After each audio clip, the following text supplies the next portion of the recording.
नमस्ते, मैं हूं अनुराधा और आप सबका अनुराधा मेडिकल क्लासेस में स्वागत करती हूं।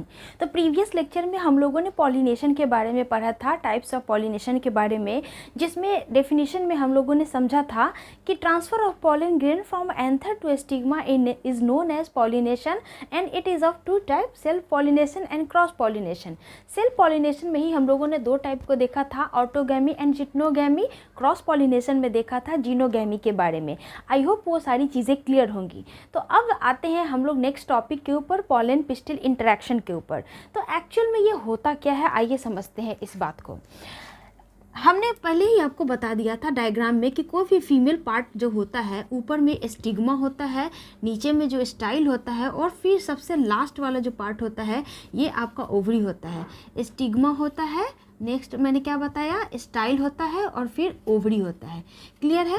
और इसी स्टिग्मा पर आकर के कोई भी जो मेल गैमिट होती है, दैट मीन्स आपका पॉलन ग्रेन जो होता है ये आपका क्या होता है, मेल गैमिट होता है। और यही पॉलन ग्रेन आपका क्या होता है, ट्रांसफ़र होता है, मतलब एक जगह से दूसरे जगह पे जा कर के गिरता है, तो फिर पॉलिनेशन होता है। तो गिरने का प्रोसेस जो होता है वो किसके ऊपर होता है, ऑब्वियसली फीमेल पार्ट के ऊपर होगा, क्योंकि उसको फर्टिलाइजेशन करवाना है।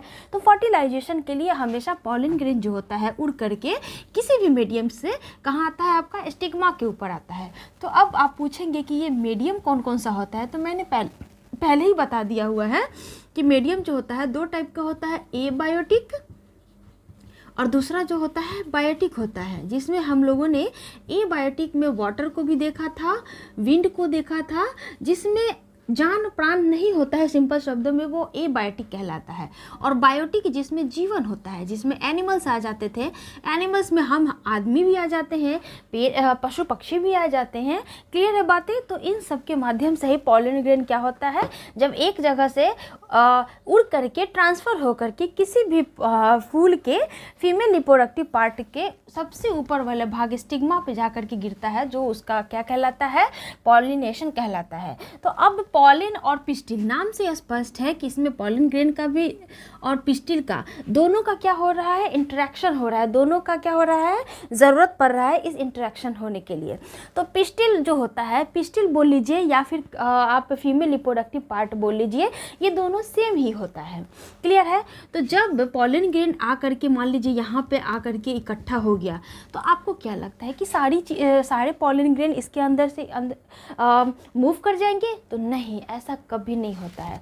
सिंपल से शब्दों में समझिए कि अगर आपके घर के दरवाजे पे कोई लोग आते हैं, तो आप सबसे पहले क्या करते हैं, पूछते हैं कौन है, या फिर देखते हैं कि कौन है, कहीं कोई अननोन आदमी तो नहीं है, कहीं कोई जान पहचान का तो नहीं है। तो हम उसको घर के अंदर प्रेफर किसको करेंगे, जो जान पहचान वाला होगा उसे ही ना हम लोग बुलाएंगे, अननोन आदमी को तो नहीं बुला पाएंगे।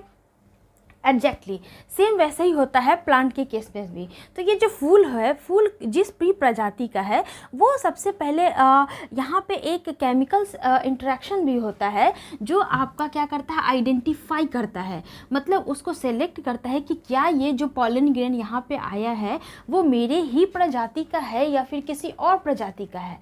मान लीजिए कोई यहाँ पे रोज़ है, रोज़ के पास अगर मान लीजिए किसी भी अन्य फ्लावर का, मान लीजिए ये जो आपका होता है सनफ्लावर है, मान लीजिए सनफ्लावर आ गया, तो इसका पॉलन ग्रेन आकर के यहाँ पे हो जाएगा, तो ये कौन सा फूल बन जाएगा, कोई फूल ही नहीं बनेगा, समझ ही नहीं आएगा कि क्या है। तो नेचर ने हर चीज़ को क्या करके बैलेंस करके और रूल के अनुसार ही चीज़ों को व्यवस्थित कर रखा है। ठीक है। तो ये आपका आइडेंटिफाई करता है, यहाँ पे केमिकल कंपोजिशन जो होता है वो आपका क्या करता है, यहाँ पे आइडेंटिफिकेशन करता है, और आइडेंटिफिकेशन करके जो इसके प्रजाति का होता है बस उसको अलाउ करता है। तो मान लीजिए एक पॉलन ग्रेन इस प्रजाति का है, तो ये आया अंदर में और फिर यहाँ से ये अटैच बंद हो जाता है, और फिर यहाँ अंदर आते ही क्या होता है, इस स्टाइल के माध्यम से नीचे यहाँ पे जो आपका ओवरी है, ओवरी के अंदर जो ओव्यूल प्रेजेंट होता है, ये आपका ओवरी है और ये आपका छोटा वाला ओव्यूल हो जाता है। तो इसके साथ इंटरेक्शन करके फिर आपका आगे जा कर के जो फर्टिलाइजेशन के बाद का प्रोसेस होता है उसको बनाने के लिए आगे की तरफ मूव करता है। तो जब इस तरह से पॉलन ग्रेन का इस स्टाइल के साथ, इस पिस्टिल के साथ इंटरेक्शन हो जाता है, तो फिर इसे ही हम लोग क्या बोलते हैं, पॉलन पिस्टिल इंटरेक्शन बोलते हैं। तो आप ऐसे लिख सकते हैं, when the interaction between pollen grain and pistil happens and resultant is to mixing with ovule or ovary that is known as pollen pistil interaction। Clear है बातें। रिजल्ट में आप लिखेंगे कि जब भी इस तरह से होता है तो अब एक्चुअल में होता क्या है, तो इसका रिजल्ट बनेगा आपका क्या हो जाएगा, फ्रूट बनता है, फ्रूट बनेगा और क्या बनेगा, सीड बनेगा और भी बहुत सारी चीज़ें बनेगा जो आपको अगले लेक्चर में देखने को मिलेगा। तो इसके लिए होना क्या चाहिए, आपको ये डायग्राम बनाना पड़ेगा पॉलन पिस्टिल इंटरेक्शन में, और इस तरह से जो मैंने अभी डेफिनेशन को बोला है उसको आपको लिखना पड़ेगा, तभी जा कर के ये वाले जो टॉपिक है वो कंप्लीट हो जाएगी। तो आई होप आपको पॉलन पिस्टिल इंटरेक्शन समझ में आ गया होगा। तो वीडियो को लाइक, शेयर और सब्सक्राइब जरूर कर देंगे। इसके आगे के टॉपिक जो आर्टिफिशियल हाइब्रिडाइजेशन है उसको हम लोग अगले वीडियो में देखेंगे। तो चलिए मिलते हैं नेक्स्ट वीडियो में, तब तक अपना ध्यान रखेंगे। धन्यवाद, जय हिंद, बाय बाय।